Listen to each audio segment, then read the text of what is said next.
Hola a todos.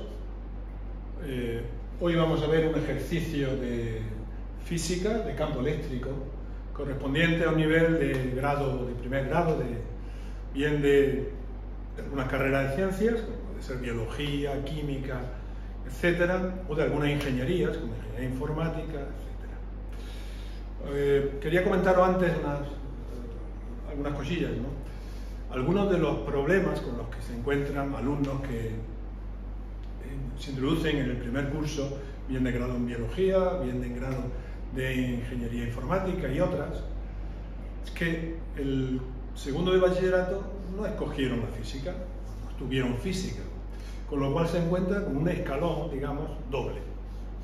Llegan al grado de biología o primer grado de ingeniería informática o de químicas, etcétera, sin haber dado física el año anterior. El escalón es bastante grande. El nivel de primero de carrera pues un poquito mayor que el nivel que tienen pues segundo de bachillerato. Entonces ya pueden comprender cuál es la situación. Entonces por eso hoy quiero que veáis un ejercicio de campo eléctrico. Se trata de calcular el campo eléctrico, sabéis que es una magnitud vectorial, pero de una distribución continua de carga. En este caso hemos cogido una distribución sencilla, que es un segmento de longitud L cargado positivamente con una carga Q. ¿De acuerdo? Bien. Que como casi todos los problemas de campo eléctrico, sabemos que se cumple el principio de superposición, se tratan de problemas geométricos en el que hay que representar previamente el esquema de nuestra distribución y ver el punto en donde vamos a calcular ese campo eléctrico. Bien, con los datos que nos dan, va a ser un problema teórico, que luego simplemente se trata de sustituir datos, ¿no? Podemos calcular lo que es la densidad lineal de carga. La densidad lineal de carga es la carga partido de la longitud. Sabemos que es una distribución homogénea de carga, ¿de acuerdo? Entonces, para poder calcular la contribución de todo el segmento, de toda la varilla de carga positiva en un punto determinado del espacio, un punto P, yo he dibujado esta distribución, os lo explico. Bueno, pues tendremos que coger un elemento infinitesimal de carga, diferencial de Q, sería un elemento, sería la carga que contendría un elemento diferencial de X, de longitud, ¿de acuerdo?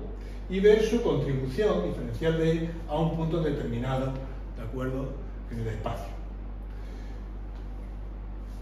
Ese diferencial de carga vendrá dado por L, que sería la densidad lineal de carga, por el diferencial de X, ese elemento infinitesimal de longitud que hemos tomado. Recordad que al final lo que tendremos que hacer es calcular el campo eléctrico y vamos a descomponerlo en sus dos componentes cartesianas, en su X y su Y en el espacio. Calculando cada una de ellas tendremos el campo eléctrico en cualquier punto del espacio. Bien. Explicando grosso modo la representación que hemos hecho, aquí tendríamos una varilla, ¿de acuerdo?, de una sola dimensión, despreciamos la otra dimensión evidentemente, en donde vamos a coger un elemento diferencial trocín de la varilla, un elemento infinitesimal, diferencial de carga, y vamos a calcular el campo eléctrico de ese elemento diferencial en el punto P. Digamos que, sabéis que el campo tiene dirección radial, entonces aquí el campo creado por este diferencial de Q sería un elemento infinitesimal de campo, diferencial de E. R sería la distancia que separa ese diferencial de carga con el punto P que hemos seleccionado. La longitud de la varilla viene determinada por X1, que sería la longitud, estamos en la parte negativa del eje X, y X2. De manera que L pues sería X1, L va a ser igual a X1 menos X2. Ten en cuenta que X1 es negativa, menos, X2 me va a dar una longitud positiva, ¿de acuerdo? La longitud no puede ser negativa.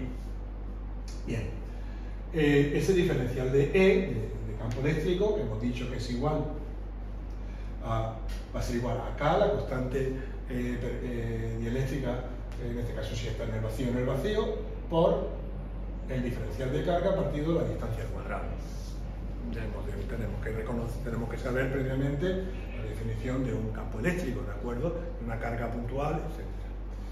Que es K por la carga, recordar simplemente que el campo eléctrico de una carga puntual en un punto de espacio es la carga partido la distancia al cuadrado que separa esa carga del punto, ¿de acuerdo? Por la dirección U sub R, una dirección unitaria, ¿de acuerdo? Ese sería el campo. Como estábamos cogiendo elementos infinitesimales, tendremos un diferencial de E. Bien, este sería, digamos, sustituyendo el diferencial de Q, que ya lo tenemos ahí, por lambda diferencial de X, tendríamos que el diferencial de E sería K por lambda partido R cuadrado por diferencial de X. Como hemos dicho, vamos a separar ese diferencial de E en dos componentes, las componentes cartesianas, la componente X y la componente Y. En este caso, dada la situación de esa varilla, ambas componentes van a salir positivas. Ahora lo comprobaremos al final del ejercicio. Diferencial de X, sabéis simplemente por trigonometría, sería el cateto contiguo, sería el diferencial de E por el coseno del ángulo θ. Y diferencial de Y sería el diferencial de Y por el seno de θ. ¿Bien? Bueno, antes de comenzar a calcular el campo, vamos a conocer algunas relaciones geométricas que las voy a necesitar, son de consideración. El coseno del ángulo θ sería igual a cateto contiguo X partido hipotenusa R. Recordad que como estamos en la parte negativa, vamos a poner menos X, ¿de acuerdo? Si no me saldría negativo. Y el seno, el cateto opuesto, partido hipotenusa, partido R. De igual manera, la tangente sería cateto opuesto partido cateto contiguo y partido menos X. Si despejamos de esta última, la X, me queda menos Y partido tangente de θ. Y va a ser una constante. Nosotros vamos a calcular el campo en el eje Y, por ejemplo, que hemos situado, tal como lo hemos situado, a una distancia a la que sea, ahí, donde esté el punto. Para nosotros va a ser en ese momento constante. Variando luego Y, pues tendremos el campo en diferentes puntos del eje Y, en esa situación.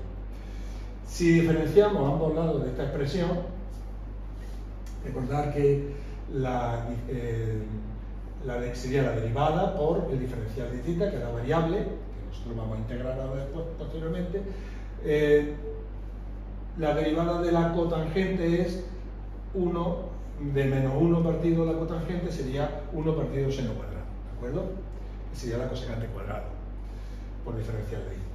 Es muy fácil derivar estos, si no sabéis derivar la tangente, ponéis tangente seno partido coseno, el coseno sube arriba y deriváis como un cociente, coseno partido seno, nos va a salir esta expresión. ¿De acuerdo? Ya tenemos el diferencial de X expresado en función del diferencial de ángulo respecto al cual vamos a integrar. Bueno, dicho eso, nos queda simplemente recordar que por Pitágoras R cuadrado igual a X cuadrado más Y cuadrado y que X cuadrado es R cuadrado por coseno cuadrado, lo tenemos aquí anteriormente. Despejando, llevándolo al primer término, sacando el factor común, nos va a dar R cuadrado, va a ser igual a Y cuadrado partido el seno cuadrado de θ. Bien, ya tenemos todas las relaciones que necesitamos para calcular los campos. Vamos a calcular primero el campo, la componente X. Entonces sabemos que el diferencial de E sub X es igual al diferencial de E por el coseno del ángulo θ. Sustituyendo diferencial de E, que lo hemos visto anteriormente, era K por lambda partido R cuadrado por diferencial de X, ¿de acuerdo? Lo hemos visto anteriormente. Y por el coseno de θ.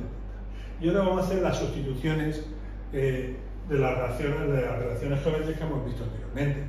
Entonces, el R cuadrado es Y cuadrado partido seno cuadrado. Como está abajo, la inversa, pues sería seno cuadrado partido Y cuadrado por coseno de θ, y el diferencial de X lo tenemos aquí, Y partido seno cuadrado diferencial de θ.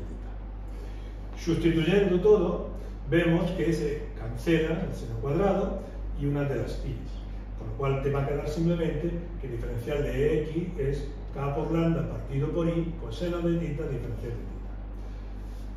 Para obtener E sub X, lo único que tenemos que integrar. Integramos entre el ángulo θ2 y θ1, que es donde llega la varilla, ¿de acuerdo? Si integramos K lambda partido por Y son constantes, entonces me queda una integral elemental La integral del coseno de θ diferencial de θ entre θ2 y θ1.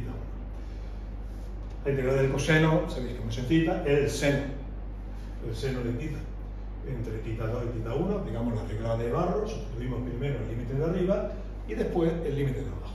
Y ya tenemos la expresión de E sub x. Podemos dejarla en función del ángulo o sustituir el seno de θ1 y el seno de θ2 por I partido R1 y I partido R2 respectivamente. El factor común y la I fuera, se simplifica, se cancela con esta I y nos da la componente E sub x en función de la constante dieléctrica lambda, que hemos dicho que era la densidad lineal de carga, y las distancias que hay, R1 y R2. E sub x, como podéis ver, ha salido positiva, puesto que R1 es más pequeño que R2, su inversa es mayor que la inversa de 1 partido de R2, con lo cual esta componente nos sale positiva como tendría que ser. ¿Bien?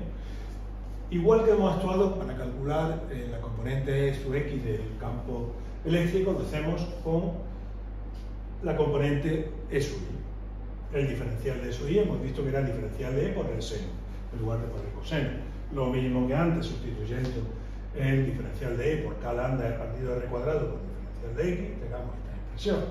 Volvemos a sustituir las relaciones geométricas que hemos escrito anteriormente. Después de sustituir tanto R cuadrado como diferencial de X, llegamos a estas expresiones. Se cancelan y el seno cuadrado y me queda esta expresión final. ¿Cómo obtenemos eso? Pues simplemente lo mismo que antes, integrando entre θ2 y θ1. Entre θ2 y θ1.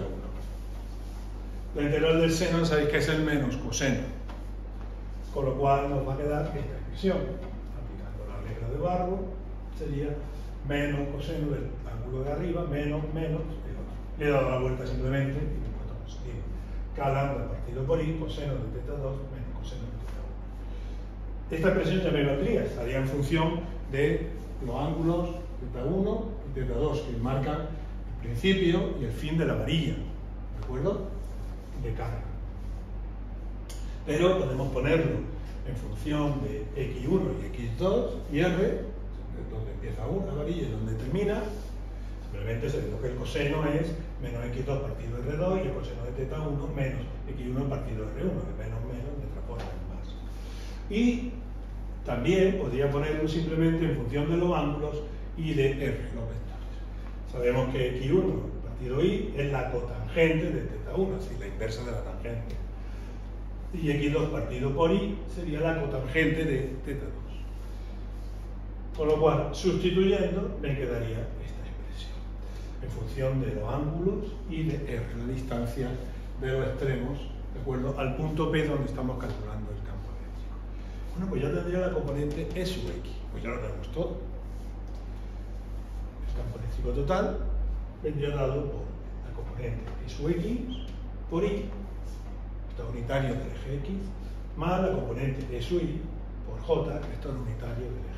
Recordar que si todas las unidades están en el sistema internacional de medida, el campo eléctrico viene determinado en unidades Newton partido Coulomb.